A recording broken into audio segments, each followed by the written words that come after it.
자, 오후에 살펴볼 하나님의 말씀 디모데후서 3장 8절입니다.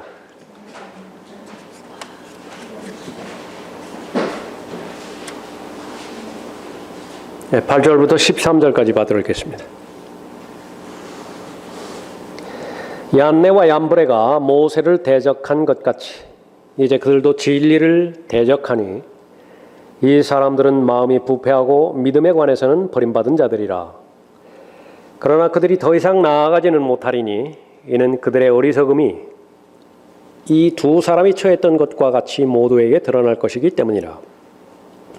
그러나 너는 나의 교리와 생활 방식과 목적과 믿음과 오래 참음과 사랑과 인내와 박해와 고난 곧 안티옥과 이코니움과 루스트라에서 내게 일어났던 일들을 온전히 알았거니와 내가 어떤 박해를 당했을지라도 주께서는 이 모든 것 가운데서 나를 구해내셨느니라. 실로 그리스도 예수 안에서 경건하게 살고자 하는 모든 사람은 박해를 받을 것이라. 악한 사람들과 사기꾼들은 더욱 악해져서 속이기도 하고 속기도 하리라. 항상 배우나 진리의 지식에 이르지 못하는 사람들이라는 제목으로 말씀드리겠습니다.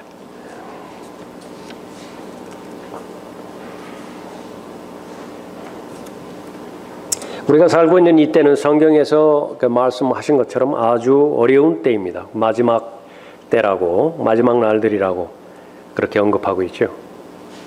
실상은 하나님의 말씀 가운데서 성경에 기록되어 있는 하나님의 자녀들 가운데서 이 마지막 날들 어려움에 봉착하지 않았던 사람들은 아무도 없습니다. 제일 오래 살았던 사도가 사도 바울인데, 사도 요한이죠. 요한은 자신이 분명하게 아주 어려운 때를 살아가는 사람이라고 확신했어요. 마지막 날들이라고 그렇게 확신을 했습니다. 그러면 그 마지막 날들에 가장 바라는 것이 무엇인가 그러면은 무엇을 행하고 행하지 않고 그것과는 다르게 어떤 한 분에 의탁하는 것이었습니다. 그분은 바로 주 예수 그리스도시죠. 그러니까 그분이 오시기만을 바라는 거예요. 그분이 오시면 모든 것들이 일사천리로 다 해결이 되어지는 것입니다. 그래서 그 기도가 바로 예수 그리스도께서 내가 반드시 속해 오리라, 반드시 내가 속해 오리라 그렇게 말씀하셨을 때의 요한의 기도입니다. 아멘 그라하옵니다. 예수여, 주 예수여 오시옵소서. 그것이 하나님의 은혜라고 설명을 합니다.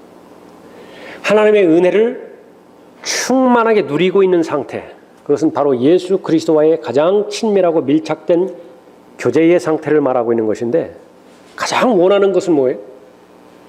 정말로 사랑하고 정말로 아끼고 관심 있는 사람에게 가장 바라는 것이 무엇입니까? 만나는 거죠.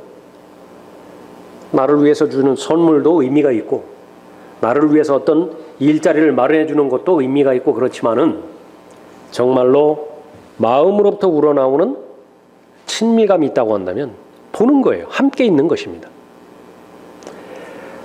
바울 역시 마찬가지였죠. 바울도 아주 자신이 살고 있는 그때가 이 마지막 날들이라고 생각했습니다. 얼마나 어려웠어요. 고린도후서 11장에 보니까 그것은 도대체 쉴 만한 장소가 있어야죠. 동족이면 동족으로부터의 박해를 받고 이방인이면 이방인들로부터의 박해를 받잖아요. 그 사업을 하는 경우라면 물건 매입에 좀 어려움이 있다고 한다면 판매는 좀 쉬워야 될 거 아니에요. 매입에 좀 어려움이 있고 공정 과정에서 제품을 만드는 과정에 어려움이 있다고 한다면 판매는 쉬워야 될 거 아니에요. 근데 하나부터 끝까지 다 어렵다고요. 어떻게 하겠어요? 그 일들을. 그러니까 주변에 닥친 상황 가운데서도 이 땅에는 소망이 없음을 하나님께서 말씀해 주셨는데 그것은 받아들이지만은요.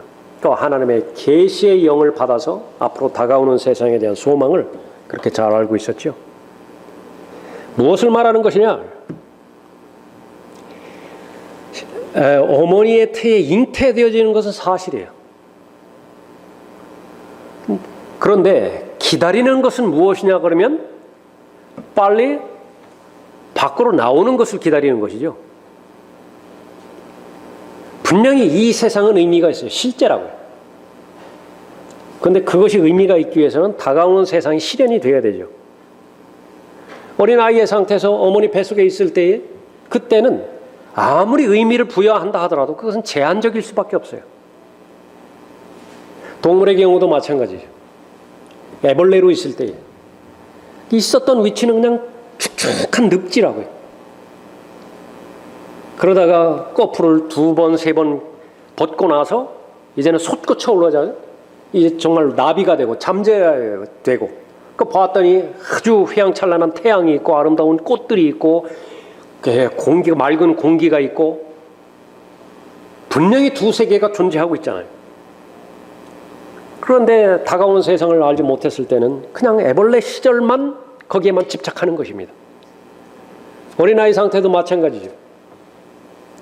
출생을 해서 우는 이유가 이제부터 어떻게 살 것인가 걱정이 돼서 우는 것이라고 뭐 농담 삼아 말하는 사람도 있지만은, 그러나 모든 성경에서 언급되어지는 예수 그리스도의 계시형을 받았던 사람들 결코 이 세상에 만족하며 살아가지는 않았습니다.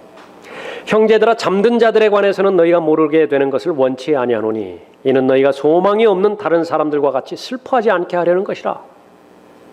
예수 그리스도를 믿다가 먼저 죽은 사람들, 앞으로 어떻게 될 것인가 잘 모르기 때문에 그냥 슬퍼하는 거예요. 예수께서 죽었다가 다시 살아나신 것을 우리가 믿는다면 그와 같이 하나님께서는 예수 안에서 잠든 자들도 그와 함께 데리고 오시리라. 우리가 주의 말씀으로 너희에게 이것을 말하노니 주께서 오실 때까지 살아남아 있는 우리가 잠들어 있는 자들보다 결코 앞서지 못하리라. 그래서 바울은 항상 휴거의 대상에 자신을 포함시킵니다. 당대의 자신이 휴거될 것을 알았던 것입니다. 베드로는 이제 남겨진 사람들에게 권고하면서 무엇을 가장 강력하게 권고한 거예요? 그러니까 지금의 어려운 때예요. 베드로전서, 베드로후서가 그러한 동기에서 쓰여진 책이에요. 원래 예루살렘에 있었거든요, 유대인들이. 근데 로마의 박해로 해가지고 뿔뿔이 다 흩어졌어요. 세계 곳곳으로 다 흩어졌어요.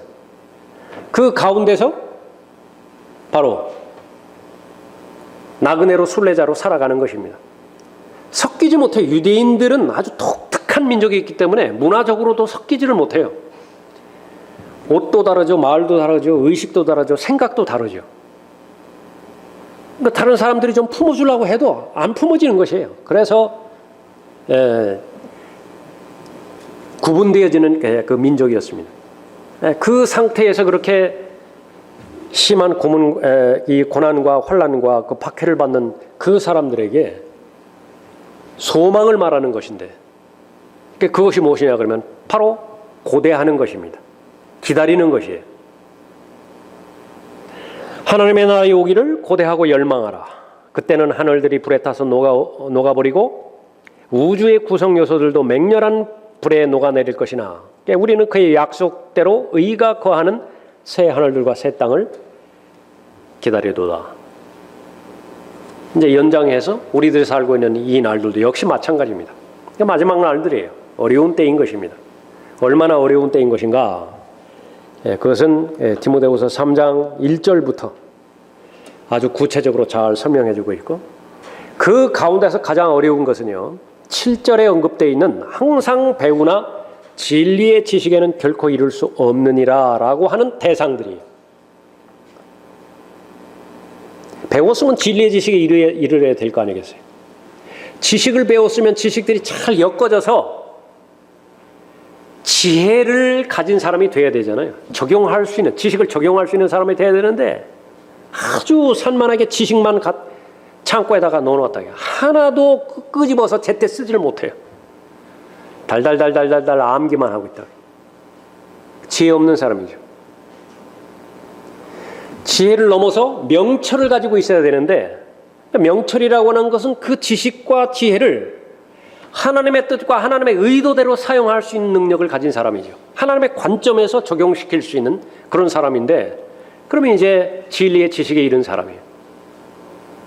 근데 이 시대에는 마지막 날들에는 항상 배우지만 진리의 지식에는 이르지 못하는 사람들이라. 그 사람들은 어떤 사람들이냐? 정작 진리에는 관심이 없어요. 그 진리는 인격이라 말씀하셨죠. 사람들은 무엇을 행하는 데는 관심이 많이 있습니다. 의식을 행하는 것이라든지 무슨 행위를 행하는 것이라든지. 그러나 정작 인격이신 그분, 어떤 한 분에 대해서는 관심이 없어요. 근데 성경에서는 믿음이란 무엇이냐? 그 살아계시고 영으로 계신 그분께 관심을 갖는 것을 믿음이라고 언급하고 있죠. 길이요 진리요 생명이신 주 예수 그리스도께 무관심하면서도 얼마든지 그분에 대해서 탐구할 수 있고 논문도 쓸 수 있고 연구도 할 수 있다. 그럼 그렇다고 해서 그 주 예수 그리스도와의 그 관계가 더 친밀해지고 그분의 말씀에 더 가까워지고 또 그분께서 원하시는 삶의 수준으로 살아갈 수 있는 것이냐? 별개의 말이에요. 별개의 영역이라고 말하는 것입니다. 우리는 배우는 것만큼 반드시 진리의 지식 가운데도 이르를 수 있어야 되는 것입니다. 그럼 어떤 사람이냐? 항상 배우나 진리의 지식이 이르지 못하는 사람들은 첫 번째로 진리를 대적하는 사람입니다. 8절 보십시오. 얀네와 얀브레가 모세를 대적한 것 같이. 모세는 누구예요? 하나님과 관계된 사람이에요. 하나님과 관계된 사람이기 때문에 모세를 대적한 것은 하나님을 대적한 것입니다. 얀네와 얀브레는 두 마술사였었죠. 이제 그들도 진리를 대적하니 이 사람들은 마음이 부패하고 믿음에 관해서는 버림받은 자들이라. 진리를 대적한다는 것이 그만큼 무서운 일입니다. 그러나 그들이 더 이상 나아가지는 못하리니 이는 그들의 어리석음이 이 두 사람이 처했던 것과 같이 모두에게 드러날 것이기 때문이라. 바울이 조심하라고 한 몇몇 사람들이 있죠. 성경에 언급하는 사람들. 모두가 다 진리를 대적하는 사람들입니다. 그 사람이 나타나면 교회가 허물어져요. 그 사람이 나타났다면 겨우 추스른 용기마저도 다시 빼앗겨져 버려요. 그러니까 조심하라. 그런 사람 조심하라. 트러블 메이커이기 때문에 그렇죠. 대표적으로 구리세 공자 알렉산더가 있습니다. 구리세 공자 알렉산더가 내게 많은 해를 끼쳤으니 주께서 그의 행위대로 그에게 갚으시리라. 너도 그를 경계하라. 그가 우리의 말에 심히 대항하였느니라. 개인의 의견에 대항하는 것, 그건 문제가 안 되죠. 서로 비판할 수 있고 서로 참조할 수 있어요. 그러나 그 사람이 하는 말이, 바울이 하는 말이 하나님의 영감으로 주신 말씀을 전달하는 말이라고 한다면 다른 이야기라고요. 그것은 대변인이에요. 대리자예요. 선지자입니다. 하나님의 말씀을 그 사람을 통로로 해서 전달하는데 그 사람에 대해서, 바울이 하는 말에 대해서 심히 대항하였어요. 그것은 하나님을 대항하는 것과 똑같은 것이라고 언급하고 있습니다. 그런데 이 대항하는 사람들은 한결같이 다 능력 있는 사람입니다. 얀네와 얀브레, 평범한 사람들 아니죠. 본인들도 마술을 걸었다고요. 구리세 공자 알렉산더 역시 마찬가지입니다. 정중한 말과 그럴듯한 말을 하는 사람들 모두가 다 배웠다고 하는 사람들이에요. 심지어 고린도 교회에서는 저 사람이야말로 지식의 기준에서 정식으로 교사라고 인정할 만하다. 왜? 바울이 무슨 신학교를 나왔어요. 무슨 학위증을 가지고 있어요. 아무것도 없다고요. 바울은. 그에 비하면 바울을 비판하는 거짓 교사들의 입장에서 보면 세상적인 기준들 다 가지고 있어요. 지식은 많은데 은혜가 없다. 결론은 하나입니다. 진리를 대적해. 그래서 계속해서 하나님의 말씀에 보면 예수 그리스도를 아는 지식 안에서 자라가면서 동시에 은혜 안에서 자라가라고, 하나님의 은혜를 사모하라고 그렇게 언급했던 것입니다. 오직 은혜와 우리 주 예수 그리스도를 아는 지식 안에서 자라가라. 마음이 부패한 사람은 가망성이 없습니다. 그러니까 자신의 지켜야 되는 가장 최소한의 영역들이 있는 가운데 양심을 지키는 것은 대단히 중요한 것이에요. 한두 번 그렇게 습관적으로 양심을 더럽히면서 방치해버리면요, 그 양심이 굳은 살이 박혀요. 그 나중에는 아무렇지도 않습니다. 여러분 당모가지 비틀어 본 적 있으십니까? 옛날에는 많이 있었어요. 동네에서 잔치할 때. 저보고 당모가지를 비틀래요. 300마리를 잡아야 되는데 할 수 없이 애들까지 다 동원시켜가지고 그걸 비틀어야 됩니다. 처음에는 가슴이 그렇게 심하게 뛰는지 처음 알았어요. 나중에는 별 대수롭지도 않더라고요. 마음이 부패한 사람들, 진리를 대적하는 사람입니다. 믿음에 관해서는 버림받았다 말씀하셨는데, 처음에 하나님을 두려워하기를 건성건성 지나쳐버렸어요. 분명히 하나님의 뜻을 알면서도 불구하고 고의적으로 귀를 틀어막아 버렸어요. 그 다음에 그러면 아무것도 일어나지 않는 것이냐? 본인은 느끼지 못할 뿐이지 하나님께서 버려버려요. 하나님께서 그냥 내버려 두세요. 간섭하지 않으세요. 제일 무서운 것입니다. 매를 들 때가 낫지 집을 나가버리라고 아주 호통을 칠 때가 낫지, 자식이 무슨 일을 한다 하더라도 부모가 아무 반응이 없어요. 그건 고아예요, 고아. 제일 무서운 상태를 말하는 것입니다. 뿐만 아니라 그들은 자기들의 지식 가운데 하나님 두기를 싫어하니 하나님께서 그들을 버림받은 마음에 내버려 두시어 온당치 아니한 일을 하게 하셨도다. 복음을 처음 들었죠. 그때에 예수 그리스도를 받아들이는 것은 가장 복받은 사람이에요. 그래서 거부해버리죠. 그 다음에 또 하나님의 은혜를 베풀어 주셔서 또 복음을 들려주세요. 그때 받아들여야 돼요. 근데 그때 또 거부하죠. 하나님께서 또 은혜 베풀어 주셔서 세 번째 복음을 듣게 해주시죠. 점점 더 위험한 상황 가운데 지금 몰아가고 있는 거예요. 진리의 지식도 마찬가지입니다. 진리의 지식이 이루고자 하는 동기를 하나님께서 주셨을 때에 나도 하나님의 말씀을 알아야 되겠다. 하나님의 말씀을 잘 공부해서 하나님께서 원하시는 것처럼 진리의 지식에 잘 이르러야 되겠다. 그 마음을 갖는 것은 너무나 소중한 것인데 그냥 급하다고 해서 우선순위의 뒤로 밀어버렸어요. 기회를 잃어버리는 것입니다.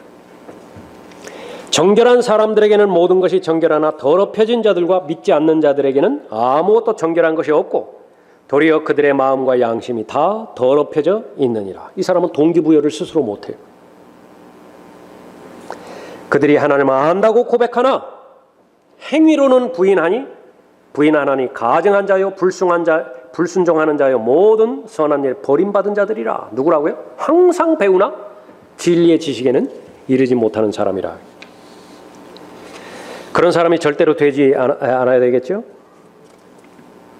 진리에 무관심한 사람들, 항상 배우지만 진리의 지식에 이르지 못하는 사람들, 어떤 사람들입니까? 진리를 대적하는 사람들일 뿐만 아니라 진리를 실행하지 않는 사람들이에요. 진리를 배웠다 하면 실행을 해야 되는데 실행하지 않는 사람들이라. 10절 보십시오. 그러나 너는 나의 교리와 생활 방식과 목적과 믿음과 오래 참음과 사랑과 인내와 박해와 고난 모두가 다 실행이지요. 진리를 실행하면서 만나게 되어지는 모든 삶의 영역들입니다. 곧 안티옥과 이코니움과 루스트라에서 내게 일어났던 일들을 온전히 알았거니와 내가 어떤 박해를 당했을지라도 주께서는 이 모든 것 가운데서 나를 구해 주셨느니라. 실로 그리스도 예수 안에서 경건하게 살고자 하는 모든 사람은 박해를 받을 것이라. 박해를 안 받으려면 어떻게 돼요? 경건하게 살고자 결심 안 하면 돼요. 세상으로부터 박해를 안 받으려면 어떻게 되는지 아십니까? 세상과 일치돼서 살면 돼요. 마귀가 용서하지 않는 그리스도인이 있어요. 다른 거는 다 용납해 준다고. 경배 드리러 간다고 한다면 허락해줘요. 경배 드리라고. 심지어 기도하면 기도하라고 그렇게 놔준다고. 그러니까 그런 사람들은 다 어떤 사람들이냐? 그 사람들의 마음의 중심을 알고 있는 것인데 세상과 일치해버린 사람들. 세상과 일치하기를 거부한 사람은 절대로 용서 안 해요. 마귀가 절대로 용서 안 한다. 몸을 치든지 요셉처럼 건강을 빼앗아가든지 재산을 몰수하든지 무슨 사고를 일으키든지 그렇게 해서 틀림없이 문제를 일으키는 것이에요. 실로 그리스도 예수 안에서 경건하게 살고자 하는 모든 사람은 박해를 받을 것이라. 사람들의 본성은 박해를 싫어한다고. 그것은 너무 쉬워요. 경건한 삶을 목표로 삼지 않으면 어떤 박해도 없습니다. 세상으로부터 성별된 삶을 살지 않도록 그런 그 성별의 그 삶을 결심하지 않는다고 한다면 어떤 박해도 없어요.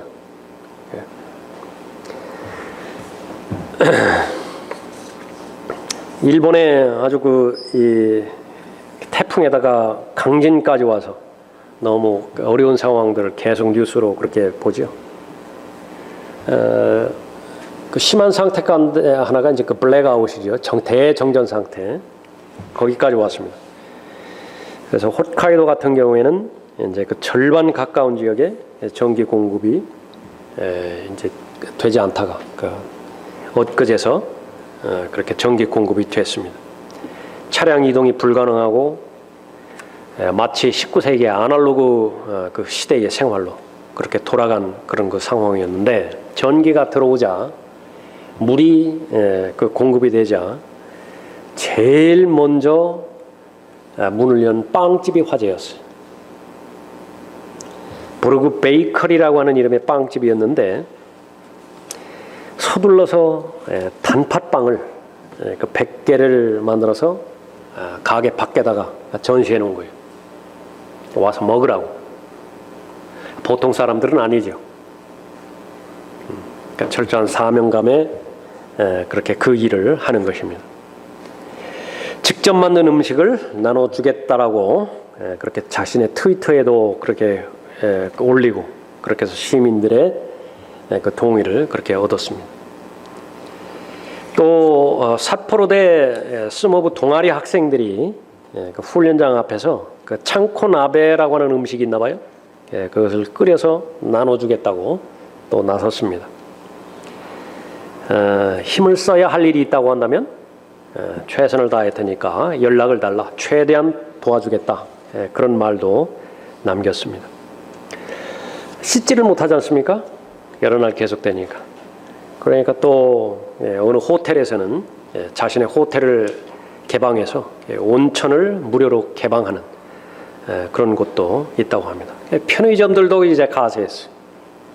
한 편의점은 촛불을 켜고 영업을 계속했습니다. 즉석 식품을 내놓기도 하고 그렇게 했다. 얼마나 위급한 때에 마실 물이 없을 때에 그 필요를 적극적으로 공급해 주는 사람들입니까? 그런데 똑같이 하나님께서 보시기에 이 세상도 먹을 양식이 없는 거예요. 마실 물이 없는 것입니다. 근데 사람을 찾고 있어요. 어느 빵집 가게 주인을 찾고 있다고요.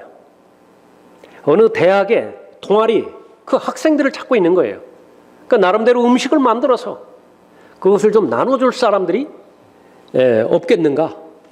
성경에서는 그 사람들을 청직이라고 말하죠.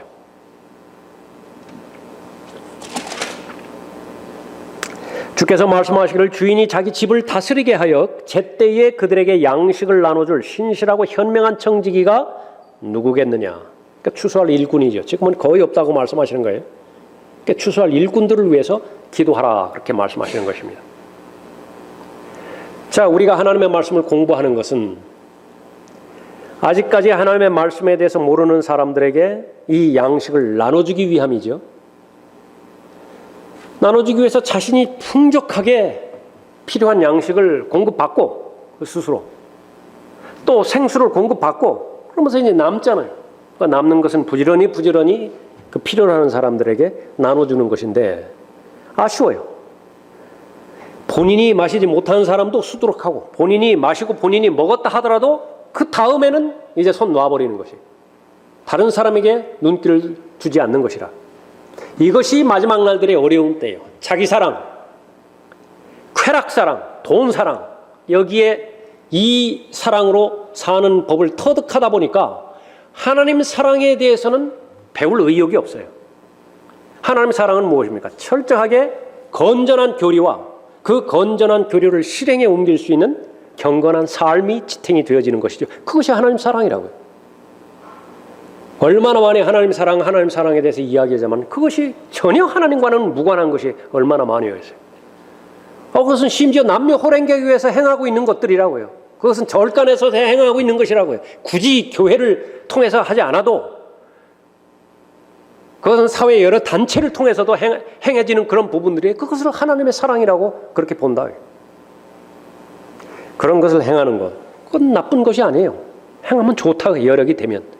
그러나 본질, 우선적으로는 하나님의 입에서 나오는 하나님의 말씀으로 먹여야죠. 성령 하나님께 주시는 생수, 그러니까 그것을 공급해야 될 것 아니겠습니까? 그의 주인이 와서 그렇게 하고 있는 것을 볼 그 종은 복이 있도다. 이것이 성경에서 말하는 복입니다. 어떤 사람이 복이 있다고요? 그 하나님의 말씀으로 인해서 자신의 영적인 배고픔과 영적인 갈증이 해결된 사람이고요. 더 나아가서 똑같은 배고픔과 갈증을 다른 사람의 그 고충을 해결해 줄 수 있는 사람, 그 사람은 하나님께서 복 있는 사람이라 그렇게 언급하고 있습니다. 내가 너희에게 진실을 말하노니 주인이 그 사람을 자기가 가진 모든 것을 다스릴 자로 삼으리라. 아까운 것이 없어요. 그 사람에게는. 인색하게 대하지 않는 것입니다. 하나님께서는 그 사람에게. 그러나 만일 그 종이 속으로 말하기를 내 주인이 오시는 것이 늦어지는도다 하고, 요한은 무엇이라고 고백했다고요? 아멘 그러합니다. 주 예수의 오시옵소서. 바울은 무엇이라고 했다고요? 하늘로부터 오는 예수 그리스도를 기다리고 있었죠. 베드로는 무엇이라고 고백했습니까? 하나님의 오기를 고대하고 갈망하라고 말씀하셨잖아요. 그런데 어떤 사람들은 똑같이 하나님의 말씀으로 영향을 받았음에도 불구하고 주인이 오는 것이 늦어지겠다. 속으로만 생각해. 겉으로는 말하지 않고. 그러나 만일 그 종이 속으로 말하기를 내 주인이 오시는 것이 늦어지는도다 하고 남종들과 여종들을 때리기 시작하며 또 먹고 마셔 취하게 되면 무슨 말입니까? 섬김의 대상이 이용의 대상으로 바뀌어져 버렸어요. 옆에 사람을 준 것은 그 사람을 섬기라고 줬는데 이제 이용의 대상거리라고. 남종과 여종을 때리고 하나님께 주신 권위는 다른 사람을 세우라고 준 것인데 자기 만족을 위해서 권위주의자가 돼버렸어요. 다른 사람을 어렵게 만들어요. 다른 사람이 그 사람 앞에만 가면 아주 힘들다고. 청지기임에도 불구하고. 또 먹고 마시어 취하게 되면 그 종이 그를 찾지 아니하는 날 예기치 아니한 시간에 그 종의 주인이 오리니 그러면 그를 갈라내어서 그의 몫을 믿지 않는 자들과 함께 정해주리라. 또 자기 주인의 뜻을 알면서도 준비하지 않거나, 이게 무서운 거예요. 항상 배웠으니까 알죠. 주인의 뜻을 알아요. 그러니까 모르는 거 아니에요. 그러나 그 사람의 한계는 그 다음 단계를 넘지 못해서 진리의 지식에는 이르지 못해요. 주인의 뜻을 알지만은 주인의 뜻에 따라 행하지 않은 종은 매를 많이 맞으리라. 지옥 가는 건 아니에요. 구원받은 모든 사람들은 들림받아서 그리스도의 심판석 앞에서 구원받은 이후부터 들림받아 올라갈 그때까지의 모든 일들을 결산을 하게 되어지는데 그 결산 때에 아주 손해를 많이 보는 것입니다. 반면에 알지 못하고 맞을 짓을 한 자는 매를 적게 맞으리라. 이는 많이 받은 자에게는 많이 찾게 될 것이요 또 사람들이 많이 맡긴 자에게는 더 많이 달라고 할 것이기 때문이라. 하나님께서 하나를 주셨다고 한다면 그 하나를 아주 소중하게 여겨야 돼. 작은 일에 신실한 자, 하나님께서 찾으시는 사람이죠. 그러면 이제는 2개를 맡겨주시는 것입니다. 아주 신실하겠죠. 그 다음에 이제 또 5개, 10개를 맡겨주시는 거예요. 하나님의 관점에서 보지를 못하고 세상의 관점에서 볼 때는 세상에서는 물량주의니까요. 세상에서는 계량화에 의해 가지고 그 사람을 평가하는 것이니까 수가 작다. 그럼 아주 초췌해 보인다고요. 아주 초라해 보여요. 그냥 건성건성 건너뛰어 버려요. 하나님께서 더 이상 쓰실 수 없는 사람이 되는 것이죠. 반면에 우리나라의 그 음식 관리 잘못해가지고 케이크 식중독으로 인해서 아주 손안을 떨고 있죠. 지난주에 보면은 그 2,100명을 넘어섰다고 하는데 무슨 뭐 이렇게 농약 안 치는 유기식품인가 그거 뭐 전문적으로 생산하는 그 회사에서 일어나는 일들이라 사람들이 더 그렇게 혼란스러웠던 것 같습니다. 살모넬라균에 오염된 학교 급식 케이크를 먹고 식중독 증세를 보이는 유치원생, 초중고생들, 이 부분들이 지금 며칠이에요. 7일 기준으로 해서 2,112명으로 늘어나 버렸어요. 오염된 케이크가 들어간 학교 급식소 수도 189곳이나 달한다고 해요. 근데 문제는 어디까지 거슬러 올라가냐면 그 식약처의 안전인증, 그 해썹이라고 하죠. HACCP. 이것이 우리말로 하면 식품안전관리인증 기준인데 이 부분까지도 이제 구멍이 뚫어져 버린 거예요. 안전하게 믿고 써야 될 거 아니겠어요. 근데 여기에 구멍이 뚫어져 버렸어요. 전국에 28,000여 식품업체 중에서 5,403곳이 해썹 인증을 받았는데 사후 점검이 안 돼요. 관리 자체가 안 되는 것입니다. 유효기간 3년이 지났는데도 연장 심사를 하는 그런 그 인원이 40명, 50명밖에 안 된다. 그러니까 이 사람들이 수많은 업체를 관리를 해야 되는데 원천적으로 불가능하죠. 지난해 살충제 계란 이 부분 때문에도 소란스럽다고 하는데 그때의 농장 10곳 중에서 6곳, 비율로 따지면 59%입니다. 59%가 해썹 인정을 받은 곳이에요. 그러면 해썹 인정을 받았건 받지 않았건 무슨 차이가 나요? 무엇을 적용할 수 있습니까? 교회라고 하는 곳이다. 교회는 경험이 없는 사람의 입장에서는 믿는 곳이죠. 교회 안에 무슨 범죄가 있겠어요? 교회 안에 무슨 거짓말이 있고 무슨 사기가 있겠어요? 하나님의 심판을 받아서 꺼지지 않는 지옥불에 던져지는 사람 가운데서 적지 않은 사람들이 교회에서 감투 쓰고 있는 사람들이라. 집사니 무슨 장로니 이런 사람들 있잖아요. 여러분이 알고 계시는 것처럼 성직자들의 절반 이상이 감리교회 같은 건 70% 이상을 넘어요. 지옥을 믿지 않아요. 그러니까 지옥을 믿지 않으면서 계속 일요일이면 어김없이 설교한다.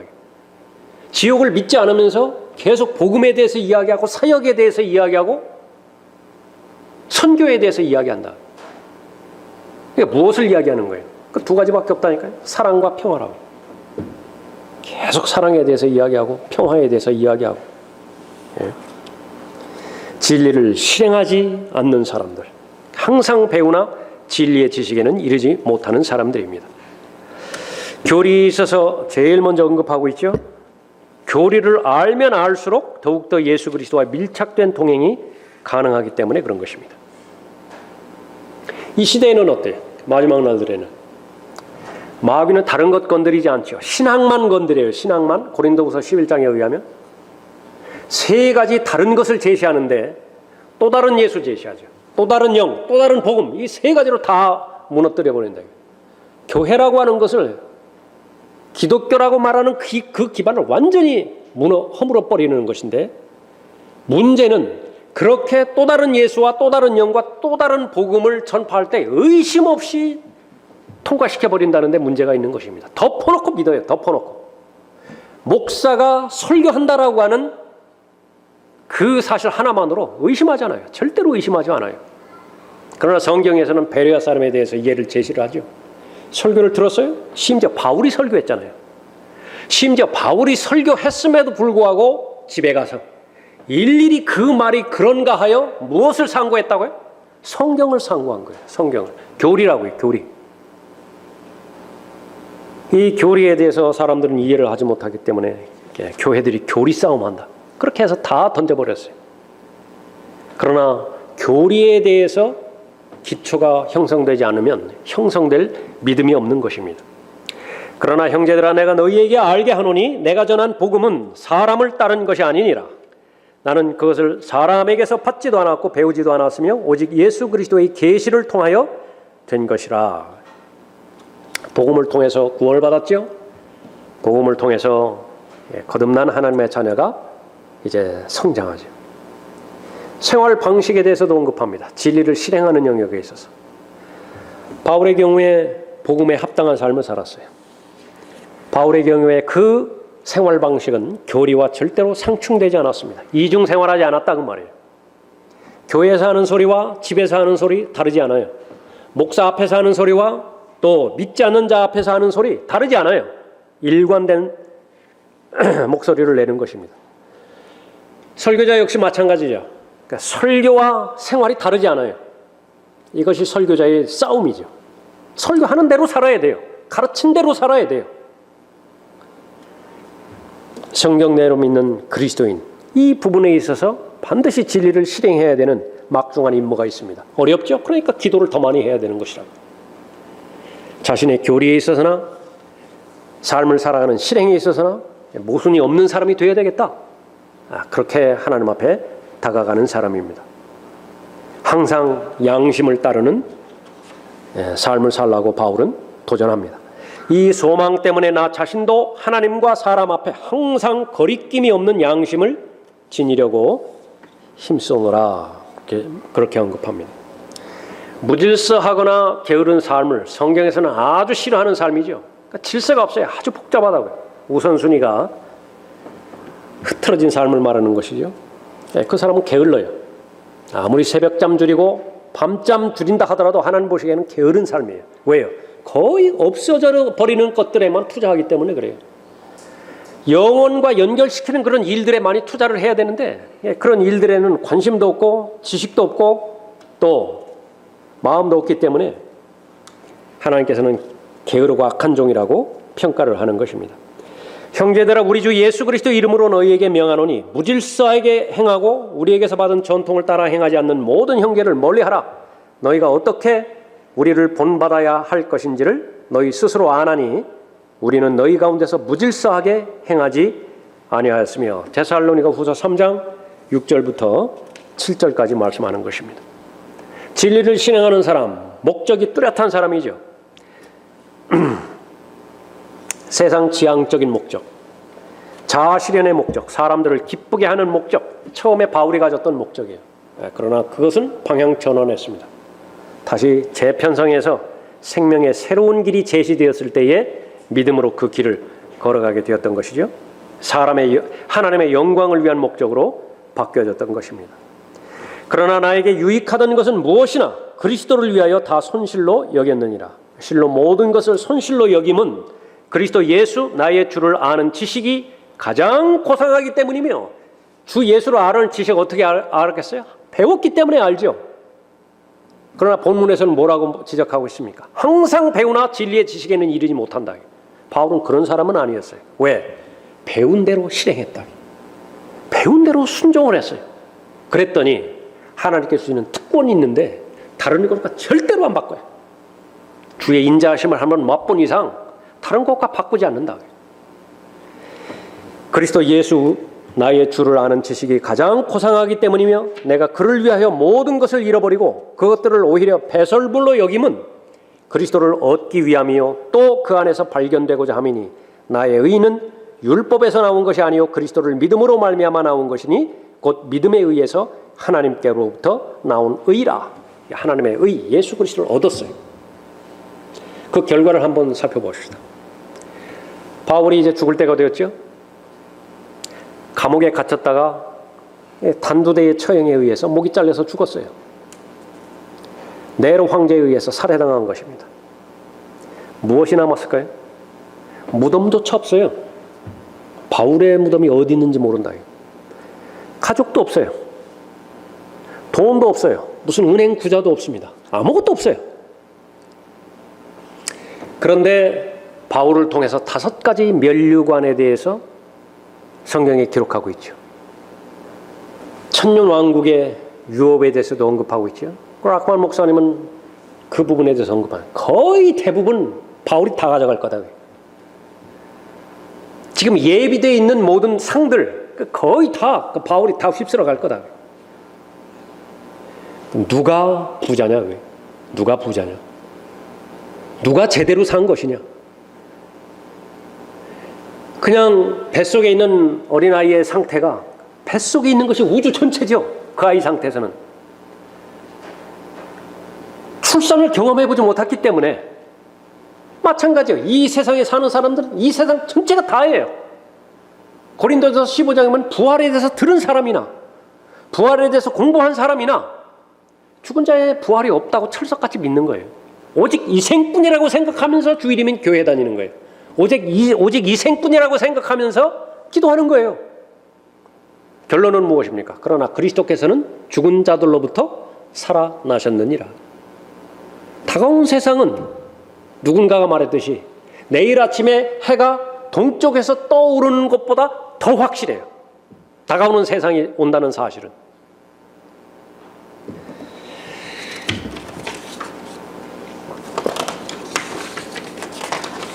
항상 배우나 진리의 지식에 이르지 못하는 사람, 진리에 무관심한 사람이죠. 진리를 대적하는 사람이죠. 마지막, 진리를 견고하게 붙잡지 못하는 사람입니다. 13절 보십시오. 악한 사람들과 사기꾼들은 더욱 악해져서 속이기도 하고 속기도 하리라. 무엇을 뺏기지 못하도록 견고하게 붙잡으라고 당부하셨어요? 믿음은 절대로 뺏기지 말라. 건강 뺏길 수 있다. 돈 뺏길 수 있다 그거예요. 사람 잃어버릴 수 있다. 그러나 절대로 잃어버려서는 안 되는 것은 믿음이다. 성도들에게 단번에 전해주신 그 귀한 믿음, 그것을 잃어버렸을 때는요, 돈 잃어버리면 후회하죠. 얼마나 후회합니까? 얼마 마음이 아파요. 액수에 따라서 달라지겠죠. 액수에 따라서. 하나 분명한 것은 믿음 잃어버리면 평생 후회해요. 대표적으로 누구를 언급했습니까? 에서를 언급했다. 에서. 장자 상속권? 지금 배고파 죽겠는데 지금 당장 배를 채울 양식이 필요한 것이지. 이 야곱하고 바꿔버렸어요. 얼마 동안 후회를 합니까? 평생 후회를 한다. 평생 후회를.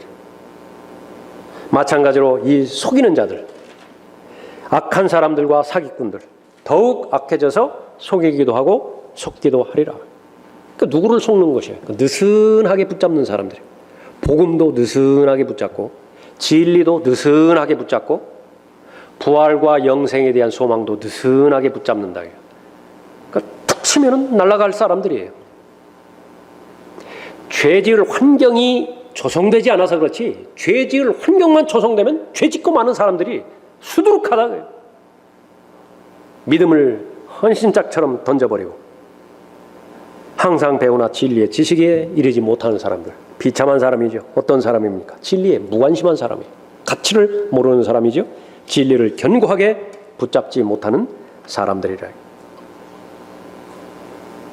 그러나 너희는 그리스도를 그렇게 배우지 아니하였느니라. 사람들은 그리스도를 이상하게 배웠어요. 그러나 너희는 그리스도를 그렇게 배우지 아니하였느니라.